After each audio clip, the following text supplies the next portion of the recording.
그대에게 꽂혔나봐요.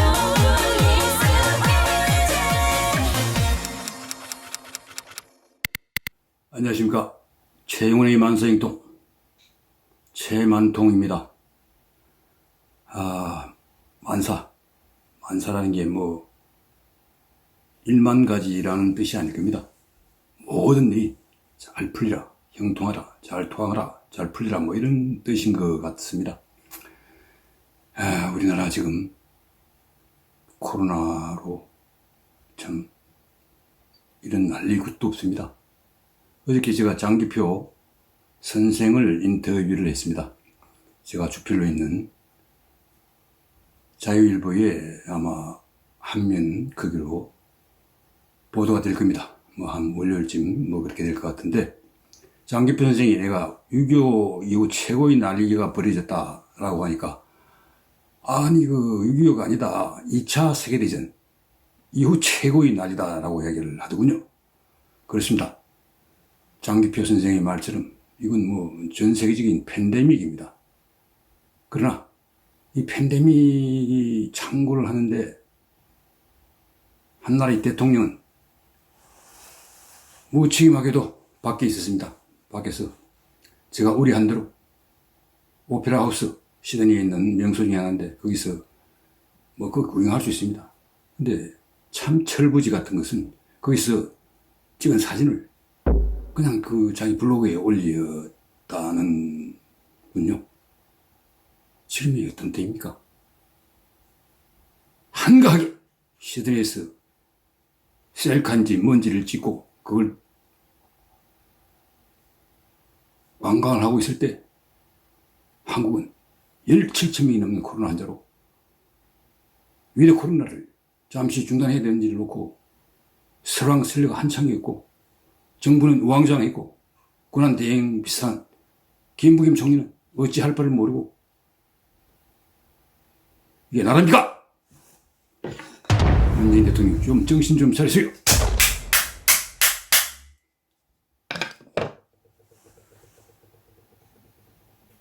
결국 위드 코리나는 18일부로 토요일이죠. 중단됩니다. 소상공인 자영업자들 지난 1년 10개월 동안 엄청나게 피해를 보고 문을 닫은 곳도 많았습니다. 그런데 또 연말 연시 이 대목을 맞아 또 피해를 떠넘기는 이 정부의 무책임한 자세, 뭐 지금 피해 대책을, 피해 구제를 해주겠다, 뭐 이런 이야기들을 정부도 여권도 뭐 이야기는 하고 있습니다만 그 대책이 언제 나올지, 또 어떻게 시간을 끌며 해를 훌쩍 넘긴 뒤에 지각 구제를 해줄지 참 안타깝기 이를 데 없습니다. 위드 코로나를 한 것을 탓할 수는 없지만 그러기 전에 왜 대비를 하지 않았는지 모르겠습니다. 병상 부족 문제, 생활안전병실을 오히려 3,000개를 줄였습니다. 그런데 여기에 책임지는 사람이 아무도 없습니다. 문재인 대통령, 당신 많은고요, 정말. 보건복지부 장관, 권모지, 질병관리청장 정은경, 왜 책임을 지는 사람이 아무도 없어? 이 나라야! 어때도 이렇게 국민을 뭘로 보는 거야? 국민을 개돼지로 보는 거야? 정말 안타깝고 한심합니다. 이게 나라입니까? 책임지는 사람 아무도 없고, 문재인 대통령 대국민 사과를 하세요. 참, 대통령이라는 명칭을 불러주기가 참, 당신은 대통령 자격이 없는 사람이에요. 하루빨리 내려 꽁꽁 숨어서 외국에 피한 휴가를 가듯이 한가한 정상회담인지 뭔지를 하러 가지를 않나? 무슨 놈의 외교안보는 엉터리로 해놓고 왜 이놈 그렇게 많이 쏘다니는지, 유명 관광지를 갈 때마다 또 찾아다니고. 일설에는 김중숙 여사가 그렇게 하자라고 했어. 끌려다닌다는 이야기도 있는데 그게 사실인지는 모르겠습니다만 오죽하면 이런 말까지 나오겠습니까? 중앙일보 이거 논술위원이 문 대통령이 순방지를 일일이 찾아다니고 왜 유명관광지를 많이 찾아다닌다라고 하자 그걸 송사를 부리는 한심한 작태를 보이기도 했습니다. 대통령이라는 사람이 참 한가하게 대통령직 수행을 하다 보니 무능하다는 소리를 듣고 무책임하고 또 원전, 탈원전 같은 건 무대포로 밀어붙이고 신의도 없습니다. 이 사람들 무신이 그러다 보니까 업적도 없는 유일하게 뭐 대북 이걸 했는데 그것마저 지금 뭐 종전선언에 매달리고 있지만 제대로 될 택이 없습니다. 그래서 무업적까지 오무정권이 돼. 참 대통령이 저렇게 한심하게 놀고 있고 여야 후보도 주요 후보도 포퓰리즘까지는 아니지만 인기행합주의 또 표가 된다면 거기에 몰두하는 꼴들을 보이고 있군요. 윤석열 후보 지금 부인 김건희 씨 문제 때문에 머리가 많이 아플 겁니다. 그 문제에 앞서 아니 한국노총을 방문해서 또 그 표 때문에 노동계 달래기인지 노동계 환심사기인지 재계에서 약간 우려하고 있는 노동이사제 물론 이제 지금은 공공기관입니다만 공공기관에 노동이사를 도입을 하면 바로 재계 민간기업에도 압박이 될 겁니다. 그런 걸 들썩 해주겠다 이렇게 답을 했군요. 그리고 공무노조의 노무활동을 근로시간도 인정하는 사회무부제 그것도 뭐 선심을 쓰듯이 해주네요. 뭐 친노동 행보 대선 표를 의식한 행보를 안 할 수 없는 속사정은 이해를 하겠습니다만 그래가지고 민주노총이라든지 거대 노조의 폐해 이런 것들을 개혁할 그런 의지나 소신이 있는 건지 의심스럽습니다. 참 자격미달의 도토리 대선 후보들이 여야 할 것 없이 나와 있군요. 참 뭐라 안타깝습니다. 이재명 후보의 부동산 세금, 양도세, 부가 유예 이런 또 표를 귀한 또 정책 근인지 공약인지를 하니 청와대가 반대를 하고 이철이 정무수석을 여당 수뇌부에 보내 그건 안 된다 이렇게 하네요. 이재명은 연일 K방역의 전도사를 자처하더니 이제 K방역을 질타하고 있습니다. 질타할 만큼 엉터리로 한 것도 맞고요. 이재명의 차별화가 지금 도화선에 불이 붙었습니다. 언제 꽝 하고 터질지 이재명은 아마 새해 들어서 문재인 대통령의 이선후 때 내정은 김부임 총리한테 맡기고 아주 긴급한 외교안보 사안만 관여하라 그런 촉구를 하고 압박을 할 겁니다. 그리고 안보이게 지금 통진당, 통일진보당 이석기 지금 9년형을 받고 7년 몇 개월 이제 보유 중인 이석기 가석방, 형징 집행정지 또는 가석방을 압박하고 있습니다. 청와대와 법무부에 아마 그 일정이 되어 있을 겁니다. 그 끼우팔기 비슷하게 박근혜 전 대통령 형집행정지로 풀어줄 겁니다. 성탄절쯤에 문재인 정부 정신 차리세요. 박근혜 전 대통령 형집행정지로 풀어줄 수 있습니다. 전두환, 노태우 특히 전두환보다 2배 넘게 복역을 했으니 여성 대통령이 엄청나게 돈을 뇌물로 받은 것도 아니고 그만큼 있으면 되었습니다. 그러나 저는 박근혜 전 대통령에게 문재인 따위가 선심 쓰는 것을 받아들이지 말라고 저는 이야기를 한 적이 있습니다. 형집행정지 취소를 거부하십시오. 박근혜 전 대통령의 변호사 유영하 변호사 접견을 박근혜 전 대통령 접견을 하거든 내 말을 꼭 전하시오. 거부하라고. 여성교도관들이 강제로 서울구치소 밖으로 내쫓는다면 지휘자들을 시켜 거기에서 천막을 치고 며칠이라도 농성을 하고 기진한 뒤 병원으로 가십시오. 지금 돌아갈 집도 없지 않습니까? 이 새끼 따위에 끼워 팔기로 나가는 것은 그런 것을 거부 못하면 박근혜 전 대통령 당신은 박정희 또 유경수의 딸이 아니오. 나라를 엉망으로 무너뜨리고 탄핵을 당하고 그래서 문재인같이 무능한 사람이 대통령에 오르게 한 책임이 매우 커요.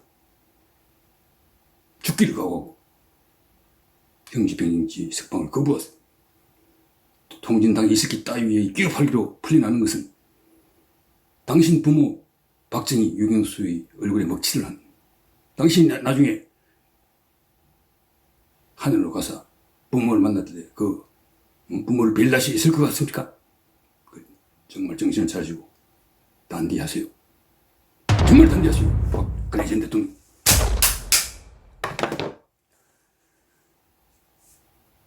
윤석열 후보 지금 머리가 많이 아플 겁니다.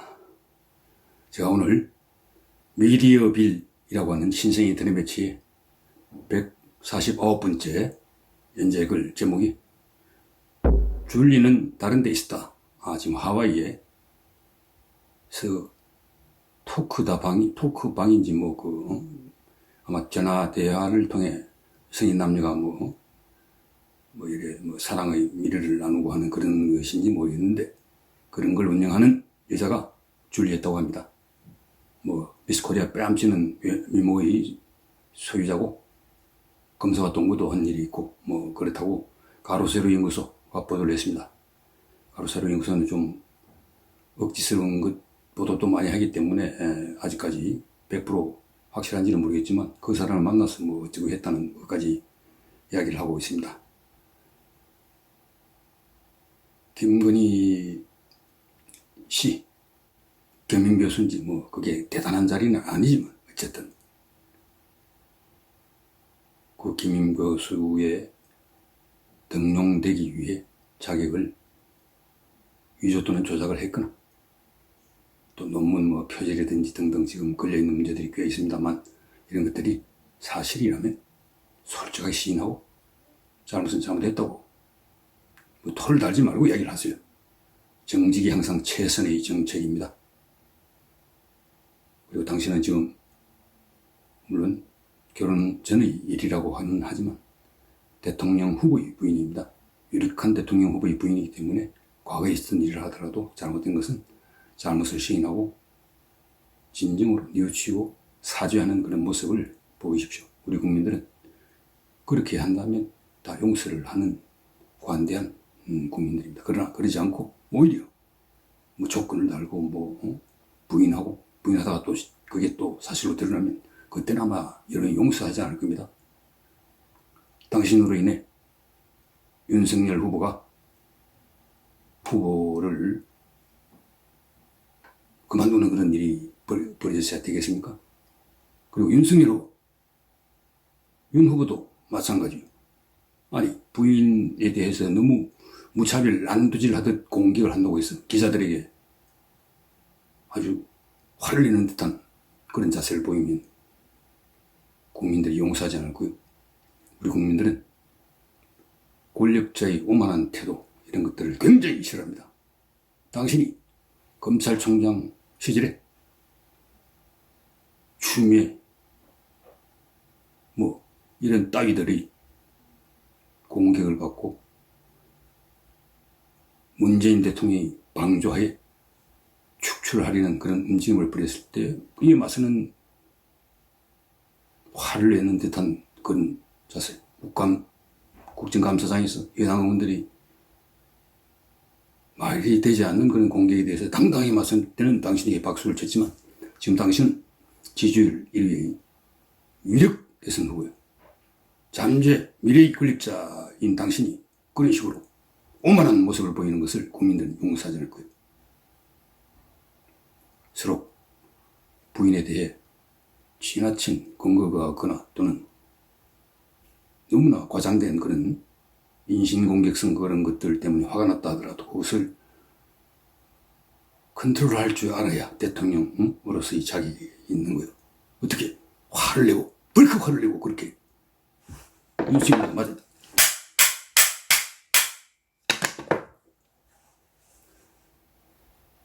이 나라의 현재도 어둡고 포퓰리스트 여당 후보, 그 다음에 뭔가 조금 일이 있으면 화를 벌컥 내는 그런 야당 후보, 이런 사람들, 그 다음에 노동계 환심을 사기 위해 노동이사제, 이게 공공기관부터 허용을 하면 민간에까지 압박이 넘쳐올 텐데, 그 다음에 공무노조 이거 무슨 타임오프제라고 하는 노무 관련 활동은 뭐 근로시간 인정하는 이런 선심을 쓰는 것이 과연 옳은 건지, 잘 따져보고 그렇게 약속을 한 건지 참 의문입니다. 의문이고, 대통령이 된 뒤에 이런 약속들을 어길 수도 없고 뭐 갈 것 같은데, 정말 나라가 앞이 캄캄하게 보입니다. 이런 사람들을 믿고 다음 대통령 자리를 맡겨도 되는 건지 참 걱정이 많습니다. 이 미쳐 날뛰는 광기의 시대, 이 비란 짓거리들 한 자들의 그 죄상은 역사에 낱낱이 기록해 남길 겁니다. 그러기 위해서도 야통정교, 야권이 통합해서 정권 교체를 반드시 이루어야 합니다. 야대통 정정교, 야권이 크게 뭉쳐 정치 교체와 정권 교체와 함께 정치 교체까지 하는 그런 쾌거를 이루기를 바라겠습니다. 그러면 윤석열 후보 어디쯤 그렇게 감정을 통제하지 못하고 그렇게 화를 내고 성질을 부리고 해서는 될 일도 안 되고, 벌써부터 권력자가 되는 양 오만해졌느냐는 그런 국민들이 질책을 받을 수밖에 없을 거니 정신을 단단하게 차리고 한 번 더. 여러분, 참 답답합니다. 이 대한민국의 미래가 밝아야 되는데 오늘은 참 답답하게만 느껴집니다. 그래도 여러분 좋은 하루 보내시기 바랍니다. 이상입니다.